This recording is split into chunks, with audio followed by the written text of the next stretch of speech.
obviously, the Pittsburgh Steelers coming in as the 6th seed, which means you guys are heading up to Baltimore. Right. To take on Lamar Jackson, Derrick Henry, and the Baltimore Ravens. What's kind of the vibe in Pittsburgh right now heading into this game?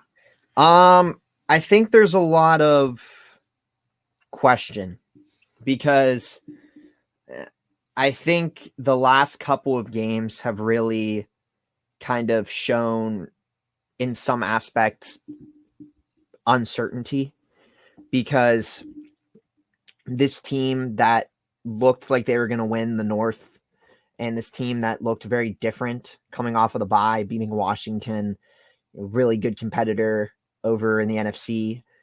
And then all of a sudden, having some weird games with some of the division rivals, but it happens, and then all of a sudden come December after Cleveland, you tank, and not like tank as in like, oh, you're tanking for, whatever.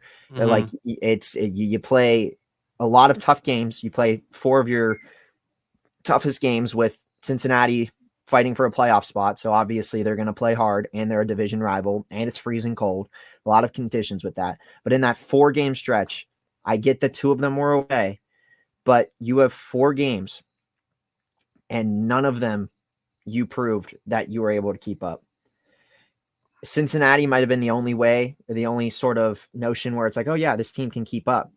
But even then, you look at teams like you got blown out by Philadelphia, you got blown out by Baltimore, and you got blown out by Kansas City. Now, I think that Baltimore game could have been different had Russell Wilson not made 2 really, really dumb mistakes. I feel like that game could have been a lot more different of a story.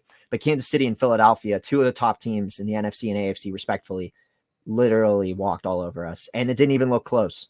And I think the thing is with the loss against Cincinnati on Saturday, I think a lot of fans are just expecting what we're expecting to lose. We are expecting to lose. I think there's hope. There's some hope that, hey, you know what? This could be the year that we do win that playoff game, because we're playing a division rival. We've beaten Baltimore and Baltimore before, but those circumstances were also when Lamar Jackson wasn't playing with fans and all that stuff. So it's a division rival. If there's a team that we can beat, it's going to be Baltimore or Houston. I think there's that kind of like hope there, but I think there's a lot of my friends, more or less, that were like Penn State fans, because we were talking about college football. Obviously, Penn State, I mean, unless you're not a college football fan, Penn State lost to Notre Dame yesterday in the semis, and now Notre Dame will go on. Yeah, they did. And so Notre Dame will now go on to play either Texas or Ohio State. And because of that, a lot of people that I know have been saying, well, if Penn State doesn't pull this out and they disappoint me, I can only imagine how I'm going to feel during the Steelers game. So a lot of people are in Pittsburgh are not sure. And I'm one of them, to be honest. I mean, this team has looked very cold going into the end of the season. It kind of reminds me of the 2020 season, where we really got cold at the end. We lost to Washington. We started like the season like 12-0 and then finished 1-3 or whatever it was. You start off really hot, you end really cold. You don't want that going into playoffs. I mean, at that point, you might as well throw in somebody like Cincinnati, who is hot. Yeah, and like that's the whole thing in a nutshell. And I think a lot of times it just reminds me of like, oh, the standard is the standard, a winning season and a bounce out of the first round. And then we haven't had that home game. If we would have won, if we would have beaten Baltimore in Baltimore, if Russ wouldn't have made those mistakes, we probably would have been in a different story. And in this case scenario, it probably would have been vice versa, theoretically speaking.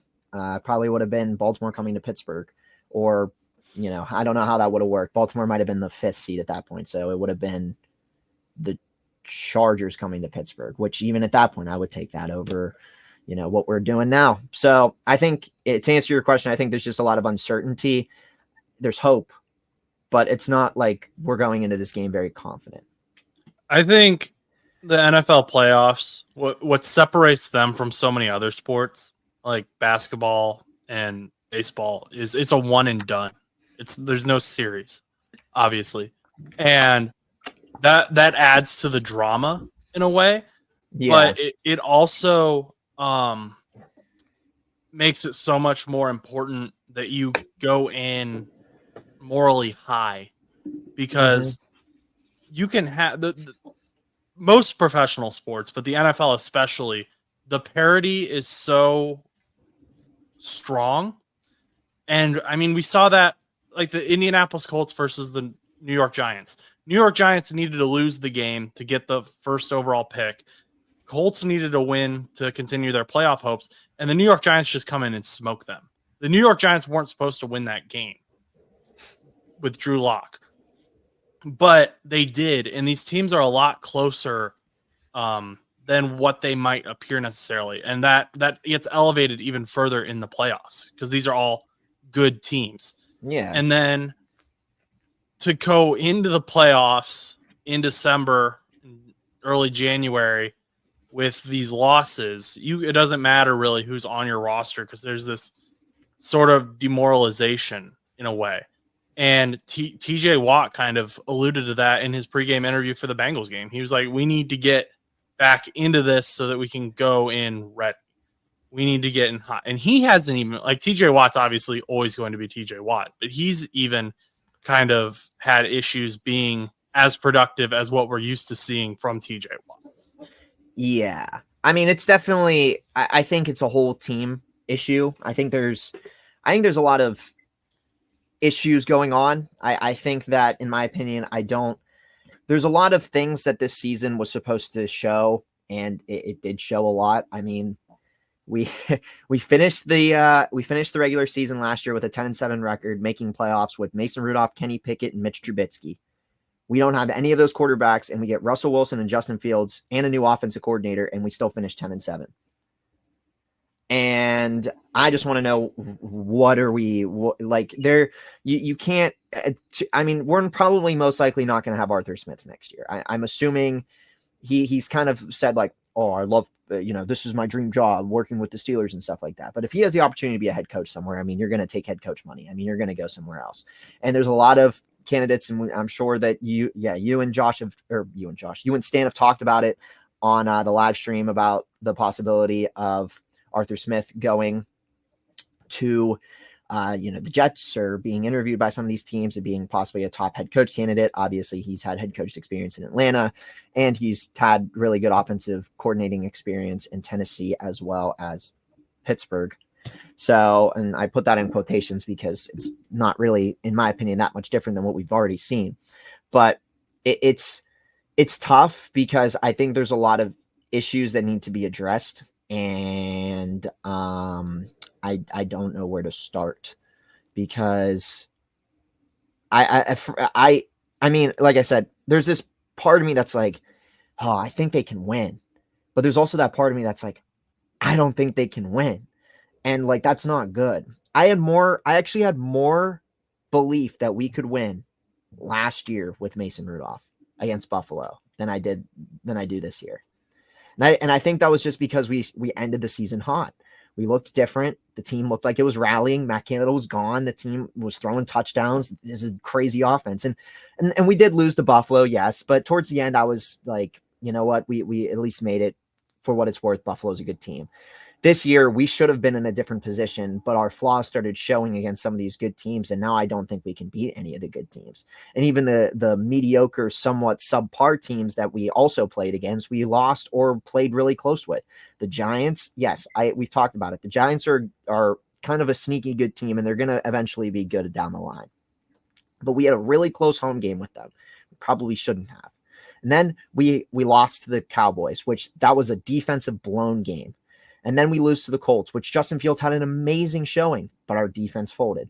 And like I said, I'm not saying the Colts are bad, and I mean, the Cowboys obviously didn't make playoffs, and neither did the Colts, but these are teams that we probably should have beaten if we want to prove that, hey, we're a contender. Come back and beat the Colts. Stop the Cowboys from pushing their comeback and doing a 15-16 play drive to win the game. There's these things that kind of show like, yeah, you know what? This team isn't actually as good as they look to be. So I think there's a lot of issues. Will they be addressed in the offseason? No, they won't be. They won't be. I don't think so. I think for I think the first notion of business is I don't think Terrell Austin's that good, like defensive coordinator. Okay. I think he probably should be let go. In my opinion, I mean, the defense looked good last year, but this year it doesn't look that good at all. I mean, I get the offense isn't doing much, but neither is the defense. The defense is like blowing. Like you look back at some of these games last year, and you're like, man, or even in years past with the defense, and you're like, wow, this offense, despite it being a immaculate offense and us only having 180 yards, we won this game 14-10 because of our defense, and now we're getting blown out with a better offensive coordinator. So there's a lot of these weird things happening, and I'm hoping Omar Khan can fix it. But, I mean, apparently, and I don't know if this is entirely true. I mean, Mike Tomlin is a defensive-minded coach, and the issue with that is apparently he likes to take over the defensive play calls. And if that is the case scenario, then we might be a little it might be an argument to be made there. I mean, I'm not saying to fire him, but I'm just saying that maybe he should, not do that. He should just kind of, I don't know what he would do at that point. He's just the cheerleader at that point. But I think because something's not working. Yeah, well, you finished, you look at the longevity of the last couple of years, and they've been 9-8 and 10-7 seasons.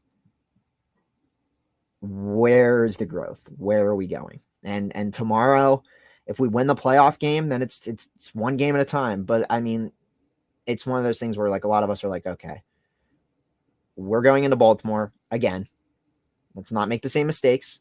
Russ is going to start. Russ hasn't looked that good.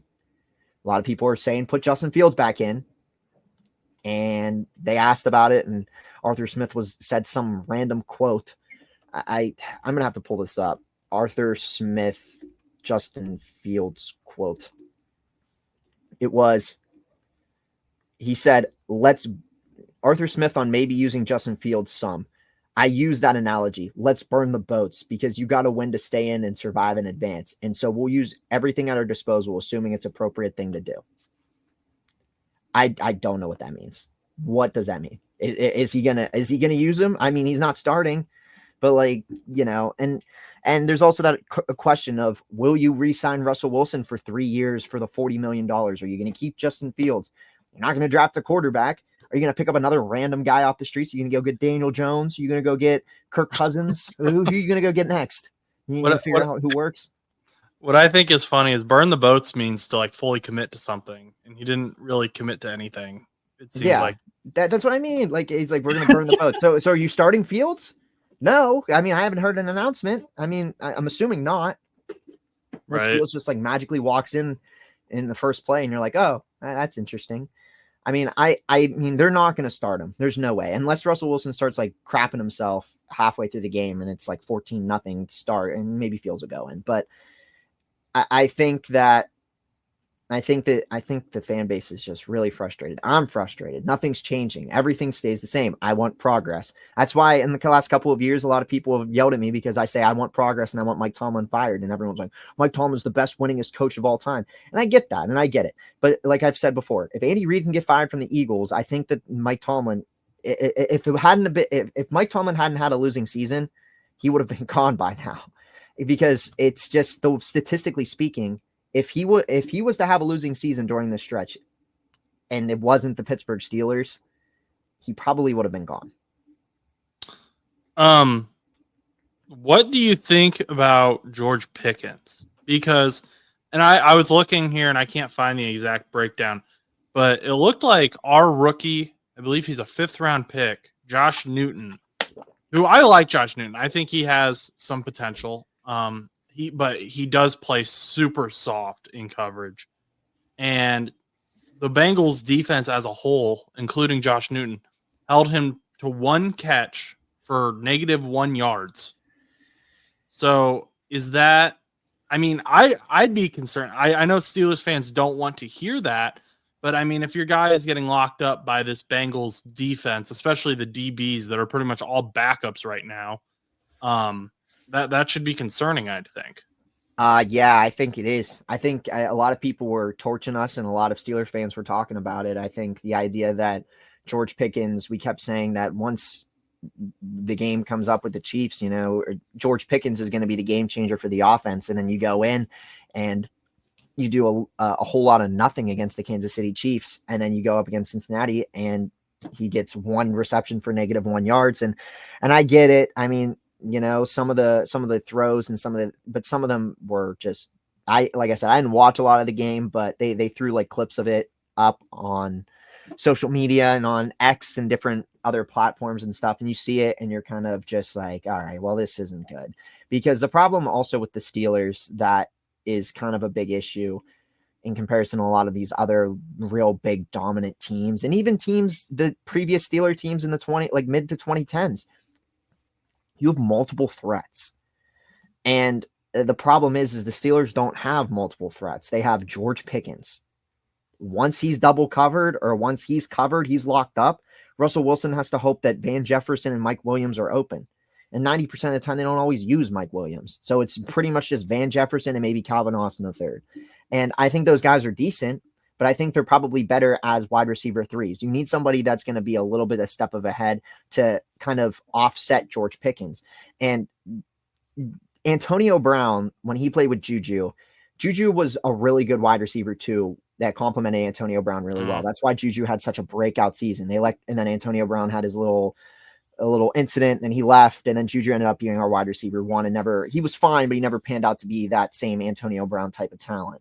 And you go down the line and you look at like some of the wide receivers we had when we were in that Green Bay playoff push and stuff like that back in the early 2010s. You have players like Emmanuel Sanders and Mike Wallace and a lot of these really good wide receivers, and they're multiple threats. And then eventually you have to let one go. You let go of Emmanuel Sanders, you keep Mike Wallace. And you have all of these, and then you go and look at the Super Bowl in Arizona. You have Hines Ward, who's your top wide receiver, and then the person that makes the big difference in the playoffs is that secondary threat that you had all season, Santonio Holmes. And it's one of those things where the Steelers don't have that secondary guy. And if you only have George Pickens and your running backs, despite Najee Harris having 6+ or however, not 6+, I'm thinking of somebody else, but multiple in his career, 1,000+ yard running seasons. Despite that, it's been kind of underwhelming in my opinion. He's not like that guy that's like Le'Veon Bell or you go down the list of running backs as well that can do breakouts. And Jaylen Warren has his moments where he can, but he's a backup and he's splitting reps right now. And so, that's kind of a concern, is just we don't really have, the only weapon we have is George Pickens. And if he gets shut down, or if Russ can't get to him, or Russ isn't throwing to him, or Pickens isn't catching the ball, we don't really have anything else to rely on like we have when we've been quote unquote Super Bowl contenders, and not even quote unquote when we were Super Bowl contenders, and when we've had these crazy wide receivers. Because even when we went to that AFC Championship against the Patriots, I mean, we had Le'Veon Bell, we had Antonio Brown, we had I want to say, I think our secondary wide receiver too was like Martavis Bryant, I want to say. And Martavis Bryant wasn't even that bad. Like, I mean, there was games, I remember the Steelers played the Arizona Cardinals at home back in 2015. I remember this because I was at that game, and Michael Vick was our backup. Ben was hurt. Michael Vick got hurt in the first half. He got a concussion. So they threw in Landry Jones, and Antonio Brown was already not playing. And I don't think Le'Veon Bell was playing because I think they were both hurt. And Landry Jones ended up making it work with Martavis Bryant and won us the game. And like, that's what I mean. Like you're like when George Pickens isn't there, there's no one to take over. And when George Pickens is shut down, there's no one to take over. So, and that's what I think separates like teams like Minnesota, who have Justin Jefferson and Jordan Addison, the Philadelphia Eagles, who have Devonta Smith and AJ Brown. And even you want to move forward back, Saquon Barkley as well. Aaron Jones, Minnesota, and I'm just talking NFC. You go over to the AFC and you can continue this entire conversation. So it's a concern, to put it in lamest terms. Yes. Yeah, and I mean, your stars just frankly aren't showing up when I look at the Steelers. TJ Watt, and I think it's important to put these things in context too. And like I said when we first started this conversation, TJ Watt is TJ Watt. He's going to affect the game no matter what. But against the Bengals, terrible offensive line. He's lining up against, let's put this in context, Cody Ford, who had an ankle injury and then ended up having a chest injury, so he left the game. And TJ Watt starts lining up against Amarius Mims, who's a rookie, first-round pick, albeit, but he has a broken hand. And so his stats still, he only had one quarterback hit, 5 hurries, and he had no sacks lining up against Amarius Mims with a broken hand. And granted, they used like Drew Sample to chip him too. But also Alex Kappa, the guard on the right side, he has been awful. He got like, the Bengals fans are calling it the triple crown of bad stats, because he's like first in QB hits allowed, first in sacks allowed, and first in one other stat that isn't great. So TJ Watt really wasn't going up against that great of a situation for the Bengals, and the Bengals still managed to kind of, push him back and contain him for the most part. Now we're going to take this kind of performance and look at the Baltimore Ravens, who have both Derrick Henry and Lamar Jackson. Lamar Jackson needs to be contained. They need to find a way to contain him with a QB spy, whether that be Alex Highsmith or whether that be TJ Watt. I don't know. I assume it would probably be one of those two, though. And then the other one is probably going to be focused on Derrick Henry, because if you don't hit Derrick Henry behind the line, then Derrick Henry's gone. You have to get to Derrick Henry before Derrick Henry gets back to the line of scrimmage. Yep. Otherwise, you're screwed. Yep. And if the Steelers can't do that, then they are going to be in trouble. Cam Hayward was really the only name I consistently heard on the Steelers defense who was making a difference. I agree. Which he was making a huge difference. He was batting balls all night. And Cam Hayward, despite being as old as he is, he's still playing like he's in his prime, which I give that dude so much credit for everything that he does. But you don't want your defensive tackle to have to do everything against the Baltimore Ravens.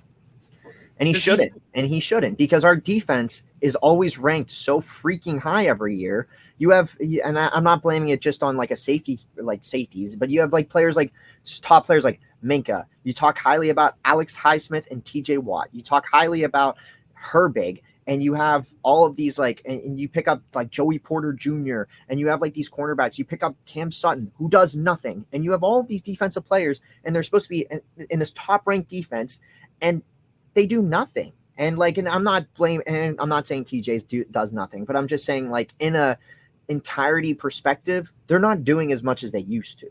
And this defense is supposed to just be getting better and better, and it almost seems like it's getting kind of worse, because TJ was a menace last year, and TJ's not as good as he was. Now, it just could be an off year. I mean, every player has an off year and stuff like that. But I agree. I don't think he's as big of a threat as he has been in years past. And I don't think that comes with age. I think that's just there's something going on, and I don't know what it is, but who knows. But I don't know.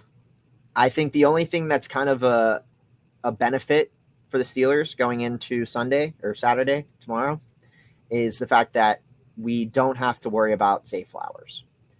And right. Zay Flowers being their top target, now we just have to rely on shutting down the tight ends, which Steelers don't always do that well, and Derrick Henry, and hoping that we don't have – And Lamar. And Lamar, yeah, but we have to hope that Lamar doesn't – he scrambles, but he doesn't do it as much as he used to in his youth. And I think he throws more, so you kind of have to hope that players like Bateman and stuff aren't going to pop off on you. But expect Mark Andrews. I really don't like this for you guys. If I'm a Steelers fan, I'm extremely concerned, because I think your best bet to win this game is for the offense to put up more points than what the Baltimore offense can, which sounds really dumb, but the Ravens' weakest link all year has been their defense. So the Steelers' offense is going to have to kind of make that vulnerable and open that up. And I don't know that they can do that. I don't think they can either. I mean, this team, this specific team, I don't think they can. The thing is also, as I've mentioned, the defense hasn't looked too Hasn't looked too strong for the Steelers. So it'll be tough to contain the offense, Baltimore's offense. And then from a Steelers perspective, like on an offensive perspective, we haven't really done a whole lot of anything against any of the top defenses, period. And last time we played Baltimore's defense in Baltimore, we got screwed. Russell Wilson should have went down and ended up being a fumble. And then they ended up getting a pick 6 right after Minka had gotten an interception on a really dumb play that Russell Wilson probably shouldn't have made. And I think that's another thing that they need to make sure of is Russell Wilson can't be making dumb mistakes in a game like this. And like I said, I think some of the situations last year with Buffalo, I don't really remember that game. I kind of choose to block it out. But some of the mistakes that Mason made weren't super catastrophic. He threw a pick in the end zone, which did cost, which was a big part of the loss. But I think he played well to an extent, obviously, considering he was third guy up. Russell Wilson is meant to be the starter, and he is making, from a perspective, maybe possibly even worse mistakes and costly mistakes. If we win that game in Baltimore, we win the division. We don't worry about this. We're at home. I've worked tomorrow. But instead, I'm not working tomorrow. I'm sitting on my couch watching Baltimore Ravens fans get to work. And we just have to kind of hope for the best. But I'm not confident